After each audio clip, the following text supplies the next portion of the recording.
ওই পথে ভুবন বষ্টমী যেত। অনেকদিন গ্রামের পথে হাঁটিনি। এই ঝোপে ঝোপে ঘেঁটু ফুলে ভর্তি ফাল্গুন অপরাহ্নে গ্রামের পিছনকার মাঠ ও বনের মধ্যেকার সুঁড়িপথের ধারে এসে দাঁড়িয়েছি হঠাৎ আজ বেড়াতে বেড়াতে।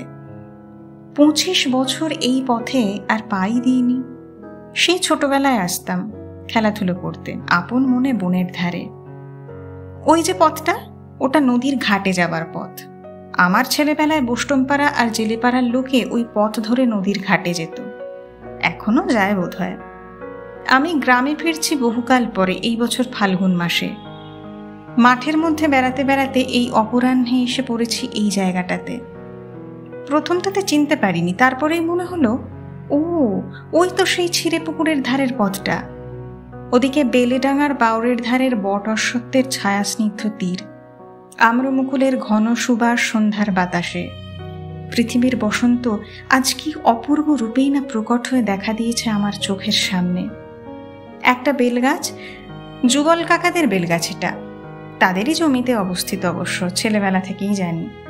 পাকা পাকা বেল ঝুলছে। কত বেল কুড়িয়ে নিয়ে যেতাম এখান থেকে ছেলেবেলায়, বেশ ভালো বেল।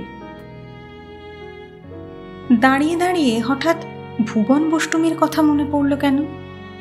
সে পথে যেত এই বিকেলবেলা ওই বন ঝোপ ঘেরা সরু ছায়া স্নিগ্ধ পথটি বেয়ে, রাংচিতে বন আর গাব ফেরেন্ডা গাছের পাশ দিয়ে। ঝরা শুকনো বাঁশতলার রাস পা দিয়ে মচমচ করে মারাতে মারাতে, ওই মাদার গাছের তলায় পড়া হলদে হলদে মাদার ফুলের কুঁড়ির সুভাষ আঘ্রাণ করতে করতে এ পথ দিয়ে নদীর ঘাটে গা ধুতে যেত 30-32 বছর আগে। ভুবন বষ্টমীকে 30-32 বছর আগেই দেখতাম। ফর্সা খাটো মতো মানুষটি, বেশ শান্ত মুখশ্রী, কানে ছিল সেকেলে মাকড়ি, হাতে কাঁচের চুড়ি। বয়স আমার মায়ের সমান হবে, 2-1 বছরের কম বেশি হবে না তাও নয়। আমি তখন 8 বছরের ছেলে, 9 বছরের ছেলে, 10 বছরের ছেলে।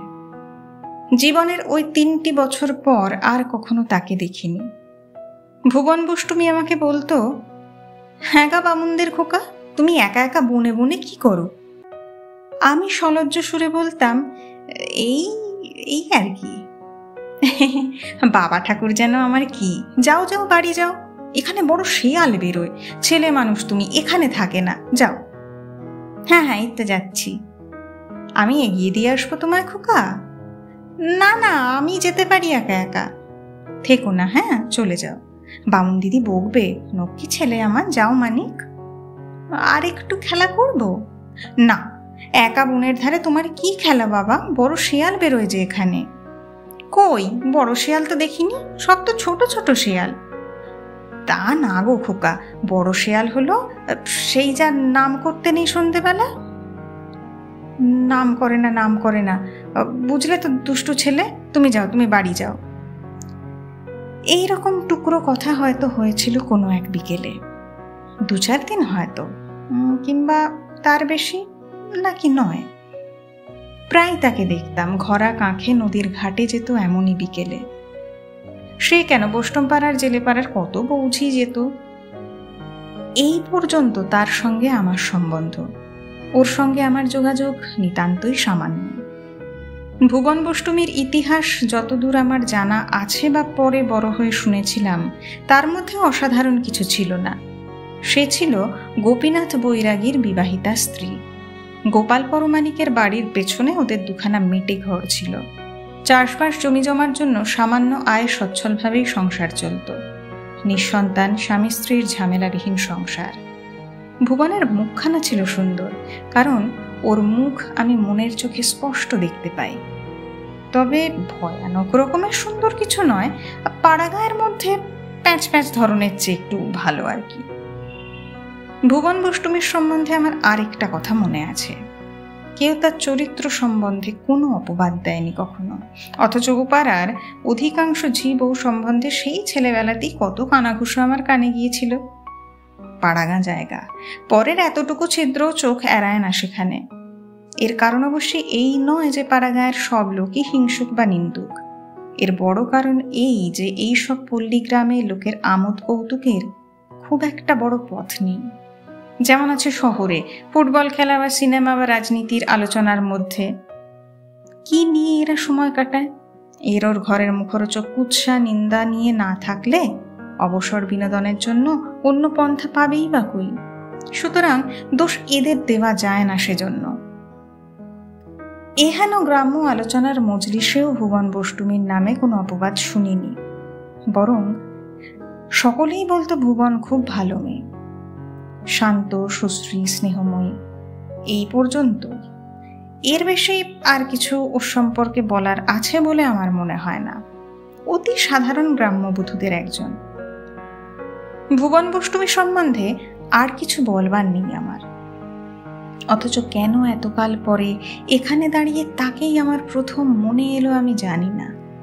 এই পথের সঙ্গে, বনফুলের গন্ধের সঙ্গে, ফাল্গুন অপরাহ্নের সঙ্গে সেই 30-32 বছর আগেকার ভুবন এখনো মনে মিলেমিশে আছে। আরো কত বৌজি তো যেত, তারাও মরে হেজে গিয়েছে আজ কত বছর। তাদের কারো কথা মনে ওঠে না কেন? কারো মুখ কেন মনে নেই? অথচ এতকাল পরে চোখ বুজে ভাবলেই ভুবন বষ্টুমীর মুখ সামনে ভেসে ওঠে, যেমন ভেসে ওঠে আমার মায়ের।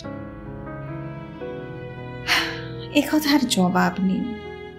আশ্চর্য হয়ে দাঁড়িয়ে থাকি বনঝোপ ঘেরা জনশূন্য পথে, ফুটন্ত ঘেঁটু ফুলের ঝাড়ের ধারে।